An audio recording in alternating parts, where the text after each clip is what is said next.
Assalamualaikum warahmatullahi wabarakatuh. Perkenalkan, nama saya Andi Januar Pratama. Saya dari D4 Manajemen Administrasi Logistik. Di sini saya ingin menunjukkan sebuah video tentang review kelebihan dan kekurangan dari kendaraan transportasi logistik. Mari kita lihat videonya.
Nah, itu dia videonya. Sekarang saya akan mereview tentang kelebihan dan kekurangan dari kendaraan transportasi logistik tersebut. Yang pertama tadi ada truk kontainer. Truk kontainer yang menggunakan jalur darat. Ini mempunyai kelebihan dan kekurangan yang merupakan hal yang sangat penting. Untuk bagi yang ingin mengirim barang melalui jalur darat, ini menjadi alternatif yang mudah, hemat, dan aman. Kelebihannya, harganya terjangkau karena pengiriman lewat darat harganya sangat murah ketimbang lewat laut atau udara. Yang kedua, prosedurnya tidak rumit, yaitu mesti kita harus mengisi data, namun dokumen yang dilengkapi tidak serumit ketika kita menggunakan jalur laut maupun jalur udara. Kelemahannya, barang yang dikirim akan tercampur dengan orang lain. Hal ini yang dapat memicu terjadinya barang pengirim yang tertukar. Yang kedua, beresiko rusak.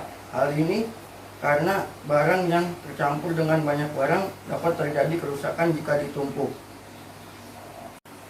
Nah, yang kedua ada kapal laut pengangkut kontainer yang menggunakan jalur laut. Kapal laut pengangkut kontainer ini merupakan pengiriman barang yang cukup banyak. Biasanya para pengirim mengirimkan barang menggunakan kontainer untuk menyimpan barangnya di atas kapal. Dan biasanya barang yang dikirim lewat laut itu barang yang akan dikirim ke luar pulau ataupun ke luar negeri. Dan dengan jumlah yang banyak.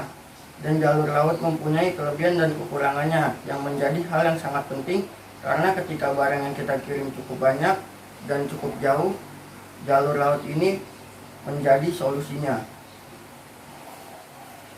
Kelebihannya,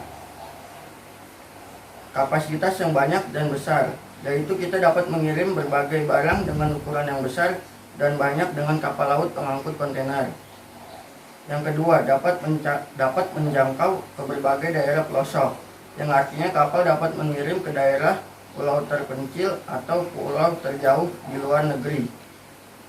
Kelemahannya, waktu pengiriman yang lebih lama dibandingkan dengan pesawat kargo, maka kapal laut pengangkut kontainer ini lebih lama memakan waktu, dan ini yang harus dipertimbangkan dalam memilih via mana yang paling tepat untuk dipilih. Jika ingin mengirim cepat, lebih baik menggunakan pesawat kargo.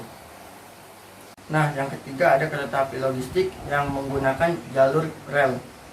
Kereta api logistik tidak akan mengalami kemacetan dan biasanya dipakai oleh perusahaan dalam mengirimkan barang karena harganya lumayan efisien. Kereta api logistik diyakini sebagai transportasi logistik yang harganya sangat efisien atau murah. Kelebihannya, kereta api logistik dalam pengirimannya waktu tempuhnya lebih pasti sampainya. Dikarenakan saat ini volume angkutan jalan raya sangat padat dan kondisi infrastrukturnya jalan sangat buruk sehingga susah diprediksi. Maka dari itu kalau dalam pengiriman lewat darat lebih efisien. Kekurangannya, ketika menimbulkan lonjakan permintaan kalau namun kenaikan ini tidak bisa dipenuhi sehingga berdampak pada PT KAI. Dan kalau kurang fleksibel karena hanya mengangkut dari stasiun ke stasiun lainnya, seperti angkutan kalok harus melibatkan truk. Nah, yang terakhir ada pesawat kargo yang menggunakan jalur udara.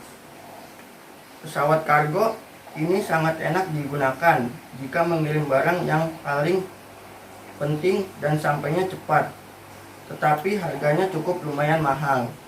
Pesawat kargo ini memiliki kelebihan dan kekurangannya dalam pengiriman lewat udara.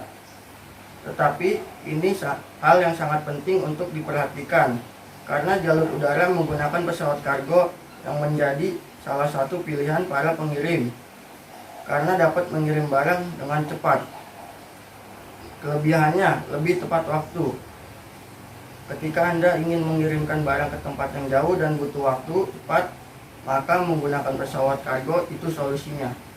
Kelemahannya, harganya mahal, karena hal ini tidak luput dari kecepatan serta banyaknya lokasi yang bisa dijangkau sehingga mempengaruhi harga dari ongkos kirim. Yang kedua, ketika cuaca buruk, dari pesawat kargo sendiri tidak bisa terbang, maka penundaan pengiriman bisa terjadi. Hal ini sangat berpengaruh pada keterlambatan barang pengiriman Anda sampai ke tangan pelanggan. Itu kelebihan dan kekurangannya dari jalur udara, hingga kini masih menjadi pilihan banyak orang.